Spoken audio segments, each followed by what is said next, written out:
Kronologi dan cabaran anak kerubung Melaka dari kerubung ke Parlimen. 16 September, Hari Malaysia. Kita akan lebih bahagia tatkala mampu menolak pemimpin kleptokrat dan memilih kerajaan serta wakil rakyat yang lebih berintegriti dan stabil pada pilihan raya ke-15. Beliau, Muhammad Anwar Fahmi Haridas bin Abdullah, dari tahun 1994 telah menyemai sifat perjuangan kepimpinan di dalam diri ketika beliau menjadi pelajar English College Maktab Sultan Abu Bakar, Johor Bahru di tingkatan 6. Pada tahun 1956 hingga 2021, beliau telah berjuang di dalam pelbagai platform di peringkat akar umbi daripada NGO, parti politik, penganalisis, pemikir, think tank, opinion leader, hanyalah untuk memperkasakan negara bangsa melalui cara beliau tersendiri.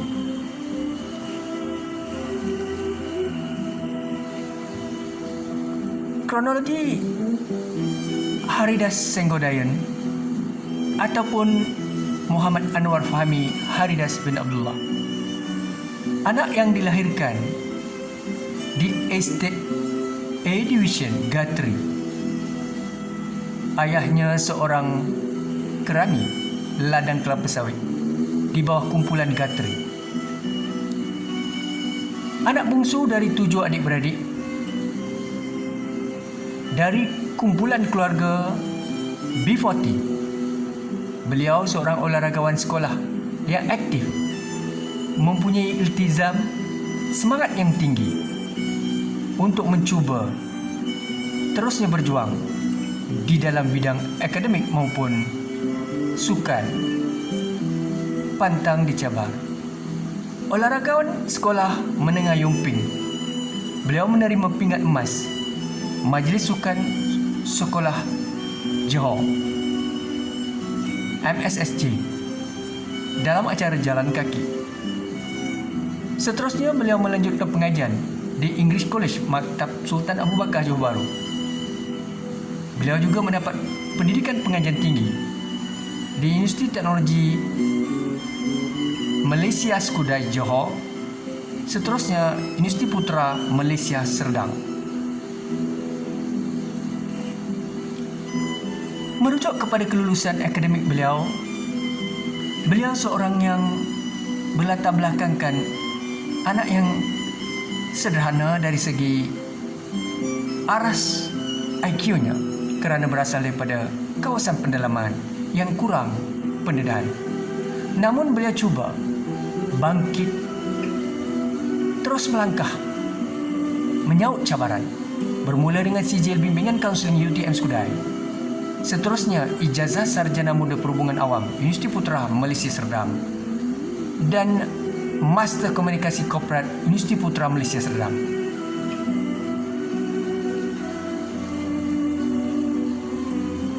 Dari aspek personaliti kendiri, beliau seorang insan berjiwa lestari dan suka membantu, bersifat kritikal, analitikal dan gemar menjana idealisme, menolak amalan songsang dan rasuah. Merujuk pengalaman kerja, beliau pernah bekerja di kilang Skudai, Johor. Seterusnya pernah menjadi pengawal keselamatan di Bandar Johor Bahru. Menjadi kerani peguam di Bandar Johor Bahru, pekerja Hotel Senai, bekerja di restoran Bandar Baruda Johor Bahru. Beliau juga menjadi penjawat awam di pelbagai Jabatan Federal State Local Government, menjadi kaki tangan sokongan Jabatan Agama Johor, kaki tangan sokongan Jabatan Pendidikan Johor, kaki tangan sokongan Majlis Pembandaran Johor Bahru Tengah, kaki tangan sokongan Suruhanjaya Perkhidmatan Pelajaran Putrajaya, kaki tangan sokongan Jabatan Akauntan Negara Putrajaya, kaki tangan sokongan SPP Putrajaya, kaki tangan Jabatan Immigration Malaysia Sarawak, pegawai bahagian jaringan industri PJI Universiti Kebangsaan Malaysia, dan kini beliau adalah seorang pensyarah akademik di IPT Lokaliti Melaka. Beliau juga pernah menerima pelbagai anugerah cemerlang, khususnya di Jabatan Agama Johor, Jabatan Pendidikan Johor, Jabatan Akauntan Negara Putrajaya, Universiti Awam Melaka, pingat BKT yang dianugerahkan oleh Kerajaan Negeri Melaka. Sebagai tokoh mal ijrah Saudara Baharu Negeri Melaka, beliau juga pernah menerima sijil pengiktirafan cemerlang anggota SSPDRM Melaka. Perjuangan beliau di dalam organisasi: Ketua Kumpulan Kaki Tangan Sokongan Majlis Besar Penjabatan Jabatan Akauntan Negara Putrajaya, selaku Esko Kesatuan Kaki Tangan Akademik Universiti Awam, Jawatan Kuasa Khas Kementerian menyiasat kes salah guna kuasa Ketua Jabatan. Merujuk perjuangan di dalam politik, beliau pernah menjadi mantan Setiausaha Biro Pendidikan UMNO bahagian Johor Bahru, Timbalan Ketua Pergerakan Pemuda Cawangan UMNO Jalan Tun Abdul Razak Johor Bahru, Timbalan Ketua Pergerakan Pemuda Cawangan UMNO Persin 9 Penaja. Walaupun beliau bukan bumi putera Melayu, namun beliau pada ketika itu diberikan ruang dan peluang untuk aktif menabur bakti kepada parti keramat berkaitan. Perjuangan bersama komuniti, beliau merupakan mantan pengurusi JKK Taman Pengkalan Indah Melaka, seterusnya timbalan pengurusi JKK Persin 11 Putrajaya. Pada ketika beliau berada bersama komuniti Putrajaya di Persin 9 dan juga Persin 11. Manakala perjuangan beliau di dalam kesatuan dan NGO, beliau pernah menjadi timbalan pengurusi Belia 4B Cawangan Tun Abdul Razak Johor Bahru, Presiden Pertubuhan Masyarakat Sivil Melaka dan pelbagai NGO yang lain. Pengiktirafan dan dorongan ketua jabatan atau pemimpin. Alarham Muhammad Rahmat, mantan Menteri Penerangan Malaysia, Tok Mat pernah menyatakan dia, Anwar Fahmi ini, seorang pemuda yang berpotensi jauh dan saya yakin akan menjadi pemimpin yang baik pada masa hadapan. Ketiga majlis di Kampung Muafakat Johor Bahru, Bandar Baru Uda, Tok Mat hadir dan memberikan suntikan semangat kepada Anwar Fahmi. Pengiktirafan dan dorongan daripada ketua jabatan atau pemimpin. Datuk Haji Jamaluddin Abu Sama selaku Timbalan Akauntan Negara Malaysia pada ketika itu adalah pengarah BOPA. Beliau adalah ketua bagi Tuan Anwar Fahmi. Menurut Datuk Jamal, saya tengok Anwar Fahmi ini, dia boleh mainkan peranan di dalam pelbagai keadaan serta watak. Dia ada potensi tinggi dan macam-macam amanah dia boleh lakukan dengan baik. Itulah kata-kata Datuk Haji Jamaluddin Abu Sama.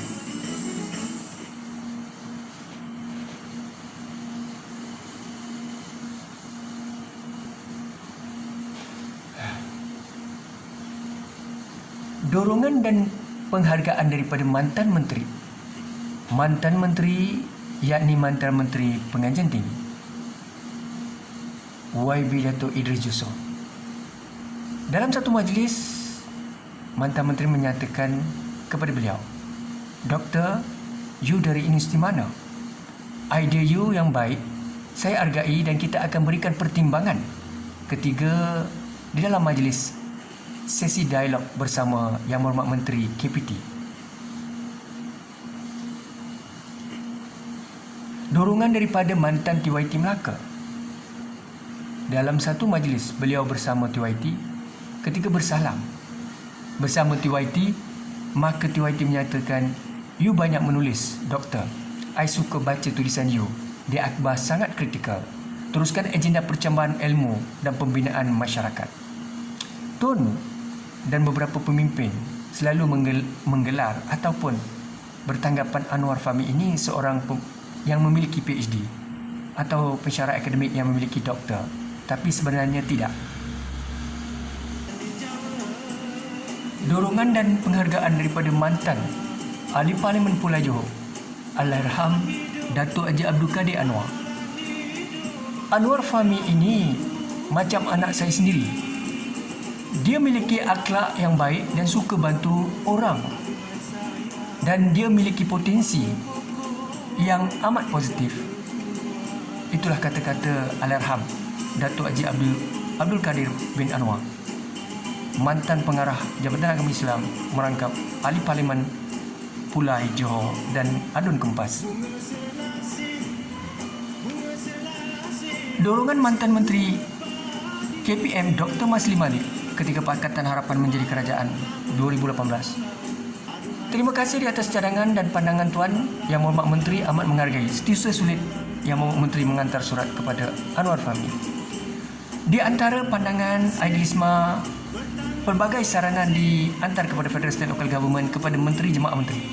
Antara saranan kepada Menteri adalah guru tidak dibebankan dengan tugas kerani. Maka KPM pada ketika itu mengambil peranan untuk memperjuangkan agar guru tidak dibebani dengan tugas kerani. Hapuskan ICGPA, sistem yang kritikal juga diterima oleh kementerian.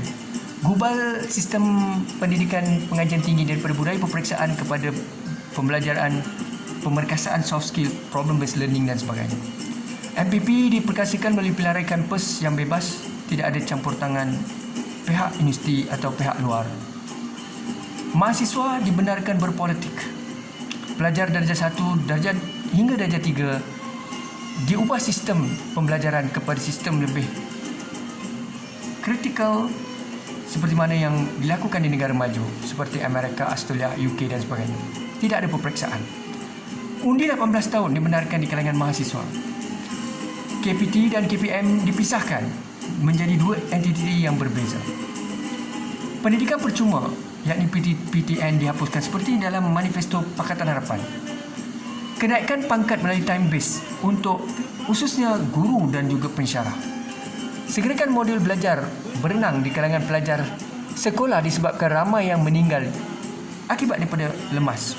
Saudara, pelbagai idealisme pandangan saranan diberikan dan alhamdulillah sebahagian daripada menteri atau jemaah menteri menggunakan idea ini. Penghargaan daripada mantan Perdana Menteri Tun Abdul Ahmad Badawi. Tun melalui setiausaha sulit beliau menyatakan bahawa kerajaan melalui UPEN, Unit Perancangan Ekonomi Negara, JPM, mengucapkan penghargaan terhadap pandangan dan cadangan beliau. Baik, antara cadangannya adalah saya menyarankan kepada Anwar Fahmi mencadangkan kepada kerajaan batalkan keputusan kabinet larang jual minyak diesel dan petrol kepada warga Singapura atau Thailand. Amalan Little Napoleon dan birokrasi menggugat sistem penyampaian kerajaan. Sistem kerajaan diminta diperkasakan, efisien, immediate. Allowance kola dikekalkan bagi penjawat awam di Putrajaya. Diperjuangkan oleh Anwar Fahmi dan pelbagai lagi saranan. Anwar juga terus mencadangkan kepada Tun Abdullah pada ketika Tun menjadi Perdana Menteri mewujudkan unit integriti di setiap organisasi persekutuan negeri dan tempatan, kerajaan persekutuan negeri dan tempatan. Maka hari ini kita ada unit integriti. Kemudiannya menempatkan pegawai SPRM di semua organisasi kerajaan untuk menangani kes rasuah dan salah guna kuasa. Ini cadangan Anwar Fahmi. Seterusnya, perkasakan penjawat awam serta sistem penyampaian yang efisien, berdiri sama tinggi dan duduk sama rendah dengan bangsa lain di dunia. Kumpulan C diberikan beasiswa penuh untuk lanjutkan pengajian dalam sektor awam.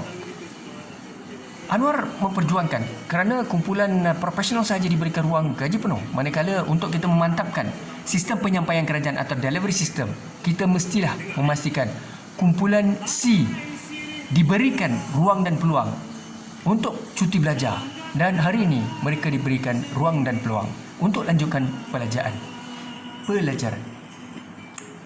Dorongan daripada mantan Vice Chancellor IPT Awam Tan Sri Insinyur Sahul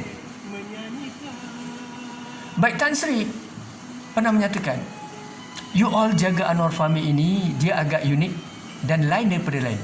Memiliki potensi dan amat berharga untuk kita. Cuma Anwar, you jangan diperalatkan oleh orang lain untuk kepentingan mereka. Dorongan daripada mantan VC IPTA Awam, Profesor Insinyur Hasan Said, Profesor Emeritus. Beliau menyatakan, yes, we will do. Saya memandang serius cadangan yang baik dan kita akan cari jalan terbaik untuk melaksanakannya. Saya juga berusaha keras untuk menyantuni permasalahan dan isu kebajikan akar umbi. Dorongan daripada mantan Perdana Menteri Malaysia, Datuk Seri Najib Tun Razak. The Government of the Day. Saya terkejut dengan sorakan gelombang merah. Penyokong tegar saya nampaknya. Ini kumpulan gelombang merah di kalangan pemimpin pelajar, warga institusi awam. Pada ketika itu menyantuni transformasi kerajaan yang sedia ada. Baik, kerajaan telah menerima cadangan daripada Tuan Anwar Fahmi, diminta agar pihak Jabatan JPA Perkhidmatan Awam menjawab kepada beliau dan sesalinan dokumen diserahkan kepada Yang Amat Berhormat Perdana Menteri Siti Zulit, Yang Amat Berhormat Perdana Menteri. Dorongan mantan Ketua Jabatan IPT Awam, Datuk Profesor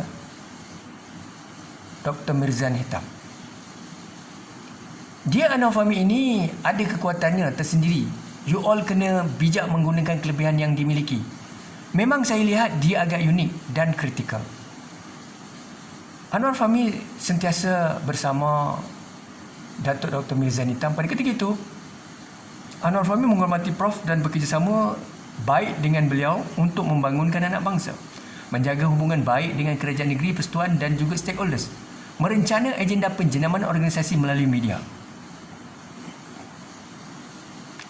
Dorongan dan pengiktirafan mantan Inspektor Jeneral Polis di dalam press conference. Tan Sri Datuk Seri Abdul Hamid Badur menyatakan bahawa saya tahu ada pihak yang jalankan kajian berkaitan isu integriti serta kecekapan polis. Dalam kajian itu juga mereka dapati saya masih dilihat wajar kekalkan kedudukan saya sebagai Inspektor Jeneral Polis. Walaupun begitu, saya melihat 40% yang mahukan saya undurkan diri daripada yang mahukan saya terus kekal. Maknanya Inspektor Jeneral Polis memperakukan satu research pernah dijalankan berkaitan dengan beliau wajar atau tidak teruskan jawatan sebagai atau memohon sambung kontrak sebagai Inspektor Jeneral Polis. Tapi Ketua Polis pada ketika itu menyatakan beliau telah melihat walaupun 60% mahukan beliau kekal, tetapi beliau lebih melihat kepada 40% yang mahukan beliau berjiwa besar memberi ruang kepada timbalan beliau. Maka hari ini Datuk Seri Akrisani menjadi Ketua Polis Negara. Ini kajian sebenarnya tidak disebut oleh Inspektor Jeneral Polis tetapi dijalankan oleh Anwar Fahmi. Cadangan kepada mantan Inspektor Jeneral Polis, rancangkan agenda penjenamaan PDRM, polis dan masyarakat berpisah tiada supaya pihak agensi tidak dikritik atau disalahfaham oleh masyarakat akar umbi. Baik, tangani rasuah secara serius dalam kalangan warga PDRM, memberi ganjaran dan kenaikan pangkat kepada anggota yang tolak rasuah, memperjuangkan isu kenderaan MPV senjata kebajikan warga PDRM. Kerana polis pada ketika itu tidak mempunyai kelengkapan kenderaan MPV yang baik. Kenderaan mereka uzur, senjata mereka yang lama, kebajikan mereka juga perlu diperkasihkan. Memperjuangkan kenaikan gaji warga PDRM, bekerjasama dengan PDRM dan bekerjasama dengan SPRM, Badan Pencegahan Rasuah Malaysia, dan tangani agenda perangi rasuah habis-habisan. Ini antara cadangan yang diberikan atau disarankan kepada Inspektor Jeneral Polis. Dan Alhamdulillah, Tan Sri Datuk Seri Abdul Hamid Badur seorang yang berjiwa besar, pemimpin transformasional dan pendengar yang baik. Beliau menerima dan laksanakan dengan baik. Saranan kepada Tun Mahathir Mohamad. Tun Mahathir Mohamad disarankan supaya perkasakan penjawat awam dan sistem penyampaian kerajaan. Membantah rasuah dalam kalangan pemimpin dan tempatkan ketua jabatan yang berintegriti dalam Federal State Local Government. Kerajaan dan pemimpin perlu kuasai PR dan bijak menguruskan krisis. Pelbagai lagi pandangan disarankan kepada Tuan Mahathir dan beliau laksanakan dengan baik. Mencadangkan kepada menteri dan kerajaan, ubah mentaliti mengimport kepada ekspor produk, teknologi dan intellectual property keluar negara untuk tingkatkan mata wang serta perkasakan ekonomi negara. Gunakan duta Malaysia pelbagai kaum etnik ras di Malaysia ke negara dalam kalangan negara ASEAN dan antarabangsa untuk pengaruhi mereka menanam modal dan membeli minyak sawit yang merudum. Bantu semua kaum orientasi demografi dan etnik di Malaysia melalui kumpulan B40, M40 dan T20. Kaji semula majlis profesor negara yang lebih bersifat signifikan atau berintegriti. Kita mahu golongan sarjana profesor bercakap benar, bermaruah, berprinsip. Seterusnya, dorongan dan perkongsian ilmu bersama mantan Ketua Menteri Melaka, CM Melaka. Sekarang ini Tun TYT dan dulu adalah CM Melaka. Bersama mantan CM Melaka memperkasakan agenda rakyat, belia, stakeholders. Mencadangkan kepada kerajaan negeri isu berkaitan pemerkasaan sistem penyampaian kerajaan, membantu mendoakan dan membantu mendoakan dan berikhtiar agar menjadi TYT Melaka. Ini antara usaha yang dilakukan oleh Anwar Fahmi untuk mengangkat beliau sebagai TYT, perjuangan yang berterusan. Seterusnya, mantan Ketua Polis Melaka, Datuk Ramli Din. Usaha program Crime Prevention Community Policing Bravo One amat baik dan kami amat menghargai kerjasama serta usaha yang dilakukan bersama agensi berkuasa. Saya juga akan berikan pertimbangan kepada graduan FPA jika nekat menjadi anggota polis pada masa hadapan. Ini antara program ejen di bawah NBOS yang kami lakukan. Anwar Fahmi lakukan bersama warga, industri dan mahasiswa. Pada ketika itu, pihak polis mengiktiraf dan memberikan sedikit kekuatan kepada anak muda dan graduan akan diterima.